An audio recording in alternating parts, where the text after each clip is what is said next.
Le renard et le corbeau. Le renard voit un corbeau noir descendre d'un arbre et prendre un morceau de fromage sur terre par son bec.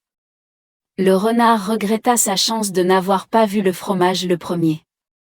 Le renard rusé apparaît devant le corbeau et lui dit « J'ai envie d'entendre votre charmante voix, vous êtes un grand chanteur. » Le corbeau commença à chanter prétentieusement, et morceau de fromage tomba de son bec sur la terre. Le renard intelligent se jeta rapidement sur le fromage, le prit, et s'en alla vaniteux et heureux. Le corbeau, en voyant le renard s'éloigner s'éclata de colère et déception. Un jour le renard voit un petit lapin étourdi avec sa mère. La mère lui avertit des renards en lui disant « Sois prudent mon cher des renards. Ce sont des animaux rusés. » Un jour, le lapin, oubliant les conseils de sa mère, est sorti de chez lui pour jouer dans la forêt.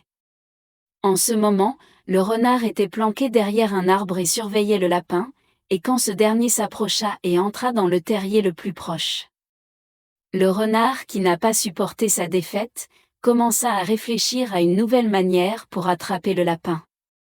Il fabriqua un lapin à partir de la glu épaisse des arbres, et le mit à l'entrée de terrier. Quand le lapin sortit de terrier, il fut surpris par le lapin de glu, et essaya de lui parler. Mais cette poupée ne lui répondit point. Le lapin toucha la poupée et ses pattes se collèrent à la glu. Le renard, le sourire au visage, l'attrapa et lui dit « Enfin je te le tiens, et je vais te manger. » Le lapin, d'une manière ruse, dit au renard « Tu as gagné monsieur le renard. Fais de moi ce que tu veux, mais je t'en supplie ne me jette pas sur les épines. » Le renard tomba dans le piège, et lâcha le lapin sur les épines. Le lapin s'enfuit à toutes jambes. Le renard essaya de le rattraper, mais en vain. En rentrant, le lapin raconta tout ce qui s'était passé à sa mère.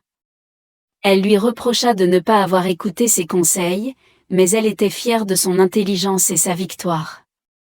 Depuis ce jour, il obéit aux ordres de sa mère.